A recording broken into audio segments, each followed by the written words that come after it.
Salut, c'est Natacha. Bienvenue dans ma vidéo 78. Alors, est-ce que tu as regardé tes finances? Parce que hier, je te parlais de ça, où ça serait important que tu regardes tes finances, surtout en fonction de ce que l'on vit tous en ce moment par rapport à la crise du coronavirus. Bon, j'ai une amie qui l'a fait, qui justement l'a fait, pas forcément en fait, elle l'a fait, puis elle a vu ma vidéo après, puis elle s'est dit, oh bah tiens, c'est drôle. Et elle a donné comme commentaire, oh, c'est pas rassurant. C'est sûr, c'est pas rassurant. C'est pas pour. Je te propose pas de faire ça, de t'occuper de ton budget pour te rassurer par rapport à l'avenir ou par rapport à. C'est juste de te préparer. Parce que je crois que c'est ça qui est important, c'est de se préparer. C'est-à-dire que financièrement, tu regardes où est-ce que tu en es, quels sont les argents que tu peux recevoir, qui sont à rentrer, qui vont rentrer, les argents que tu as, et ensuite ton budget par rapport à qu'est-ce que tu as besoin de payer, les urgences, qu'est-ce que tu peux reporter. Donc, je ne sais pas pour toi où tu es, dans quel pays. Nous, au Québec, le gouvernement nous propose certains reports. Il y a des grosses compagnies comme Hydro-Québec qui nous disent que là, si on ne paye pas un mois ou deux, ils vont être OK. Là, ils nous disent, il n'y a pas de souci, 2, 3 mois, vous n'allez pas être pénalisé. Donc, on a plusieurs manières. Il y a des paiements qu'on peut reporter. Donc, je pense que c'est ça qui est important de voir, c'est de combien de temps tu peux durer avec l'argent que tu as. Et après, bien évidemment, de mettre en place certains mécanismes. C'est sûr que moi, j'en appelle à la solidarité. Comme par exemple, aujourd'hui, bien, bon, ma fille est avec nous, ça, je suis très contente. Elle a 23 ans, je suis très contente. Comme ça, moi, ben, j'ai mon enfant avec moi, puis j'ai pas à m'en inquiéter. On reste confiné, on reste à la maison, sauf aujourd'hui. On est parti parce que là, on s'est préparé. Normalement, ma fille était restée, ben, elle se dit, OK, maman, je vais venir chez toi une semaine. Sauf que là, ça fait une semaine, mais la date d'ouverture a été reportée pour les écoles jusqu'au 1er mai. Demain, là, le gouvernement nous propose réellement de fermer tous les commerces qui ne sont pas essentiels. Donc là, ça, c'est un autre.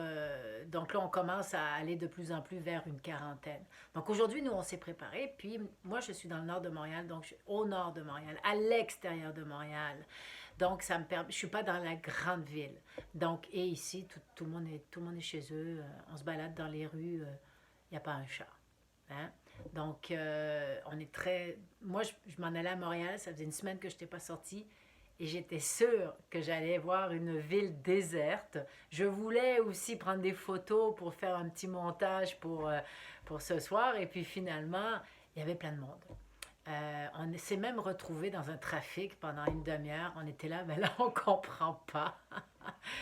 Donc, alors je crois que on s'en va vers une quarantaine. Nous, on a été à Montréal parce que la Morgane, ma fille, on est allé chercher son stock parce que là, elle va rester ici jusqu'au 1er mai.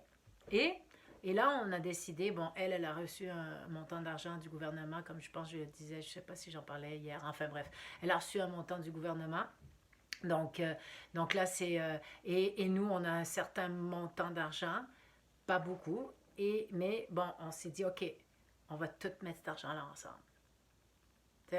OK, là, moi, j'en appelle à la solidarité entre nous et financière aussi. Hein. Pas juste. Donc, c'est là où je crois qu'il faut sortir de nos anciens. Nos anciennes structures, puis le changement, à quel point il doit être évolutif, c'est-à-dire bon, ben, l'argent, on s'en fout dans le fond, hein? Dans le sens que non pas qu'on s'en fout parce que c'est pas important, mais que c'est pas forcément juste pour nous. Là, pour l'instant, l'argent, ça va nous aider à survivre. Et c'est ça qui est important. Alors, entre nous, si vous êtes des colocataires, si vous êtes mari et femme, si vous êtes en couple, entre amis, je pense que confiné, on va bientôt être en quarantaine. Si on ne l'est pas, on va l'être, pas forcément obligatoire, mais on va être confiné quand même. C'est sûr qu'il y a encore les magasins essentiels comme la nourriture qui vont être ouverts, mais aujourd'hui, on est allé faire des courses parce que justement, on s'est dit, bon, on se prépare. Et puis, eh bien, j'ai jamais vu ça de ma vie, ça fait spécial. Il y en a quelques-uns qui ont commencé à le voir, ou il y en a qui sont habitués dépendamment dans quel pays ils sont. Mais moi, pour moi, c'est la première fois que je vais dans un magasin, puis c'est pas l'abondance. Ça y est, c'est fini, là. C'est fini, l'abondance. T'sais. Donc là, on cherche juste de la farine, il n'y en avait plus.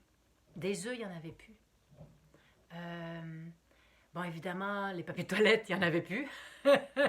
Ça, c'est la joke mondiale, les papiers de toilette. C'est trop, hein? C'est à se demander c'est quoi qui a passé dans la tête des gens. Je peux comprendre pour la farine, on peut faire du pain, tu sais, mais le papier de toilette, il suffit de prendre une débarbouillette puis le problème est réglé, tu sais, c'est comme... Enfin bref, tout ça pour dire que, waouh, c'est impressionnant, j'ai 51 ans, j'ai jamais vu ça de ma vie.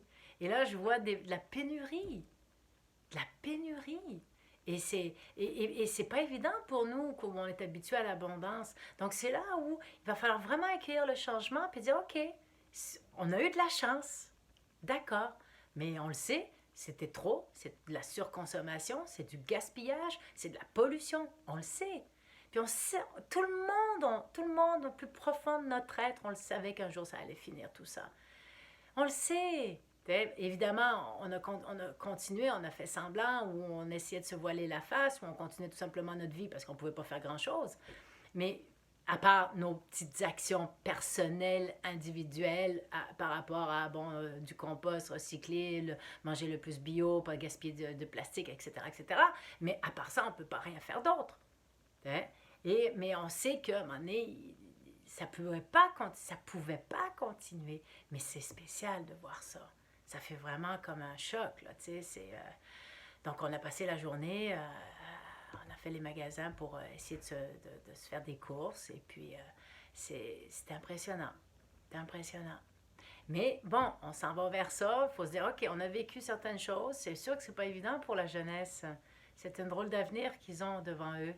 Mais bon, là-dessus, on se renouvelle, les humains. Donc, ce qui est important, c'est qu'on se réinvente, mais en positif. Et que là, oui, bon, on s'en va vers une quarantaine et de le voir plus comme, OK, c'est cool, vivons-le en famille, vivons-le ensemble, en solidarité. Donc, avec Morgane, moi, j'ai dit, écoute, nous, on est capable de toffer, avec l'argent qu'on a, on est capable de toffer à peu près jusqu'à la mi-avril. Donc là, à partir de là, ça va être de voir, puis je parle juste des besoins essentiels. Là. Donc là, après, on va voir avec elle, bon, ben, avec son argent, bon, une fois qu'elle paye ses comptes et tout. Donc on s'est dit, OK, donc s'il nous en manque, si on n'est pas capable d'aller jusqu'au bout, eh bien, elle va baquer avec l'argent qui lui reste. Et puis ensuite, ben, on voit. Quand on va sortir de tout ça, on va voir comment est-ce qu'on va s'organiser pour se réinventer. Je crois que c'est le mot d'ordre. Se réinventer. Alors ma question que je n'ai pas posée au début, mais que je devrais poser, c'est prépare-toi pour te réinventer. Accepte le changement et vis-le de la meilleure manière possible. Parce que de toute manière, on s'en va dedans. Alors on a deux choix. Ou soit on le vit bien, ou soit on le vit pas bien. Et la seule personne qui peut décider de bien le vivre ou de pas bien le vivre, eh bien c'est toi. C'est personne d'autre. Et ça, c'est une évidence. Donc là-dessus, moi je dis, réinventons-nous pour un monde meilleur, plus serein pour nous, mais aussi pour la planète qui nous accueille. Et puis sortir de ce système qui avait aucun sens. Puis on le sait tous, on le sait. Et maintenant, ben, comme là en ce moment, il y a un petit qui est en ce moment sur les réseaux sociaux, j'ai un petit audio où un petit virus, tout petit, a changé le monde complètement. C'est quelque chose. C'est quelque chose. Donc là, on se prépare pour notre quarantaine. Et c'est pour ça que je suis toute croche, c'est pour ça que, tu sais, je le fais pas. Ben, j'ai réussi quand même à parler 9-10 minutes, ou je sais pas trop, là, dans ces eaux-là. Donc là-dessus, ben, je m'en vais continuer à faire mes affaires, et puis je te dis à demain pour une autre capsule. Bye bye.